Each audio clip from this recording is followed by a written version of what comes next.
ahead and do this. Hey, people, this is Stevie Wilson for lastory.com.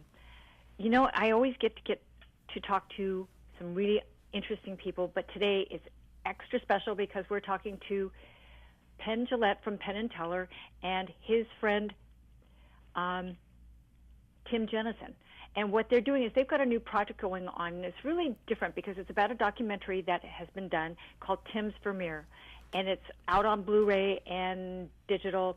And what's going on is the difference about what's going on with Vermeer, the painter, from way back in history.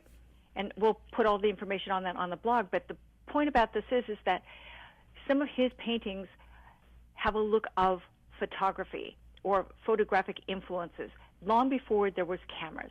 So we're going to talk to Penn and to Tim about this. So how are you today, guys? Good, thanks. Doing very well, thank you. How did this, granted, you wanted to look at what was going on with Vermeer, Tim, but how did you really get started into digging through this? Well, my daughter gave me a book for Christmas called Secret Knowledge by David Hockney, and he talked about artists maybe using optics hundreds of years ago. But nobody really figured out how you could really do it, how you could paint a Vermeer. But it got me thinking about it, and I'm a video computer graphics guy, so I look at images kind of from a more technical point of view. I'm not a painter. I've never painted before. But this idea occurred to me in the bathtub one night, a simple device that could maybe explain why Vermeers look like photography. And so I tried it on my kitchen table, and after a few hours of painting, my very first oil painting, I painted a photograph. And so I decided to do a more ambitious test, to see if I could paint something that looked like a Vermeer, which meant I would have to build Vermeer's studio down to the last detail, full size, and set up the machine and try to paint. And I told Penn about this, and that I was thinking about doing this, and Penn got pretty excited about it. And yeah, Tim and I have been friends for about 30 years. He came out to visit me here in Vegas, and we went out to have supper.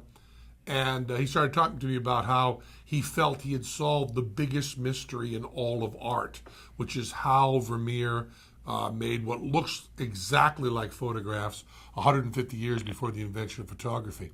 And he said he was going to try to demonstrate his machine by building an exact copy of Vermeer's studio, and by grinding his own lenses, making his own paints, using only technology from the 17th century. He was going to try to show that his machine could help him paint a Vermeer. And it was just such a fascinating idea. I mean, Tim had no intention of making a movie. I was not looking for a subject for a movie. But it just seemed like this had to be documented. And the technology we have here in the 21st century allows us to beautifully document technology from the 17th century. We had sometimes 9 cameras on Tim.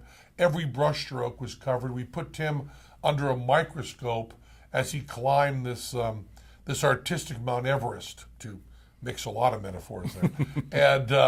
and it was amazing to watch Tim go through what turned out to be about 5 years. We didn't expect it to be that long, of this impossible, grueling work, And Teller and I have always been fascinated by how what can look like a miracle to the heart can actually be ingenuity and hard work to the brain. So it was a wonderful experience watching Tim go through this. I'm not sure it was quite that wonderful for Tim. Tim had a few rough spots. No, it wasn't. I mean, building that took you a long time to do that. Yeah, just building the room took well over a year, but I needed these priceless antiques to be in my room, and they just don't loan them out. So I had to Not to you. I had to reconstruct them. Fortunately, I'm kind of a do-it-yourselfer, and have this machine shop, and you see in the film how I'm building all this stuff.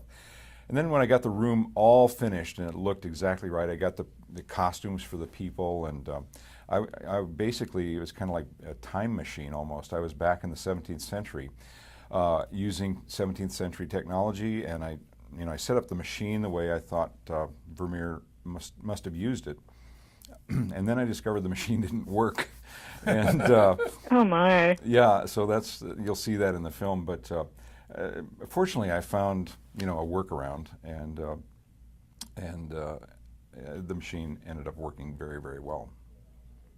So we're seeing photographs of the 17th century, and now thanks to Tim, we have figured out what the machine was. That it's very likely Vermeer used, but it's such a big mystery. It's such an overwhelming mystery that we don't really state that Tim solved it, but rather leave it to the audience. We need to kind of crowdsource this information and get some other people monkeying with the machine and building their own and seeing if Tim really did travel back in time 350 years and solve this enormous mystery. Well, that's the really interesting part about all this, is that when you're looking at this kind of painting, which I know the paintings of this particular artist pretty well, since I have a master's degree in art history, that you sit there and wonder, how did he do that? And now you solved this mystery, but it's like there's no information from him that he even said that he did any of this. No, nothing. No, there's very little known about Vermeer. There's sort of a black hole in the history books around Vermeer. He was forgotten for maybe 100 years and rediscovered, but we have virtually nothing that Vermeer ever wrote, other than to sign his name on a document or two. We have no sketches that he made. We have no evidence that who his teacher was, even if he had a teacher. He had no students. So yeah, we'll probably never know if I'm right. So unless there's some letter from Johannes Vermeer discovered that says, here's how I did this with mirrors. But it's just a matter of percentage. I'm about 90% sure. Or an actual time machine, which Tim is also working on. Right after Let me the know if you do anti-gravity that. boots. Okay. But this is really pretty cool. So this documentary is out now? Yes, it is. It's on Blu-ray. It's also on digital media, and the Blu-ray also has a lot of extras for those people who have wanted to hear Teller talk from the Penn and Teller show. Teller's the director of this and talks through the whole director's commentary. You can get a whole movie worth of Teller yapping. And there's all sorts of other extras. We had 2,400 hours of footage that we shot. So we have a lot of stuff to put in the extras. It's pretty jam packed. And also the movie looks pretty beautiful. We shot it with the strongest HD technology available, and it's a pretty good example of 21st century technology looking at 17th century technology.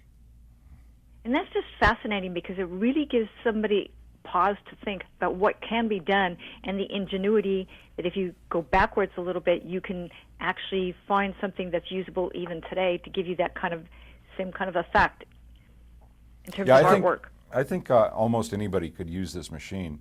Maybe not, I painted a picture. It's not the same as a Vermeer. Vermeer knew how to operate a paintbrush, and I was just learning. But, I'm anxious to see how people use this. I mean, will it help people learn to be painters? I'm just really anxious to get it out there and see what people think. Well, it's better than a paint-by-number set, that's for sure. Yes, it is. But harder. It was hard, yes, very hard. It's infinitely harder and very expensive. What did this project end up costing you guys? $100?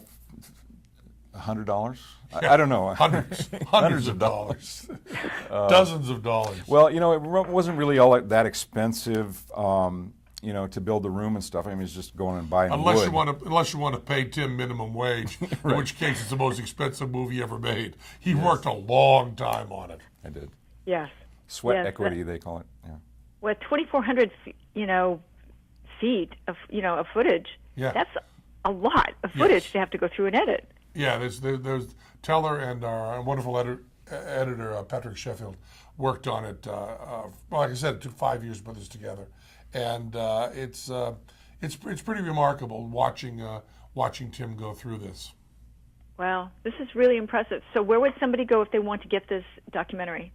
Well, wherever they sell Blu-rays, and also it'll be up on all the usual Amazon and iTunes. And it comes out, I guess, officially next week, but it'll be bootlegged instantly.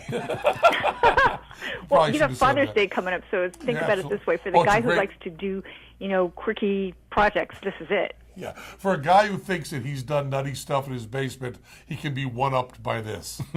I like that. That's great. Well, if somebody wanted to talk to you, Tim, where can they go to reach out to you? Well, you can write to me through my company, New Tech. We make video production equipment, and we have a website called newtech.com.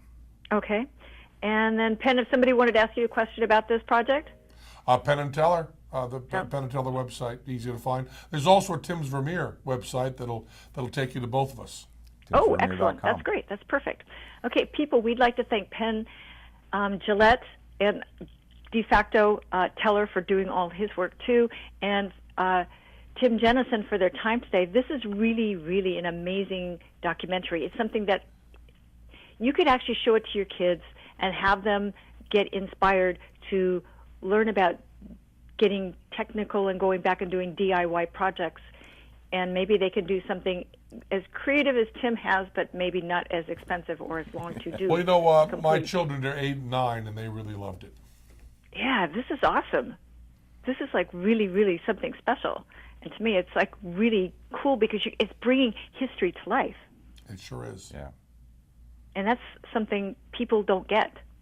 They don't get that in what they're learning in school, and even what we read and see on TV. I mean, it's like reality TV is what it is, but this is really... Teller, thank you. We need to move on.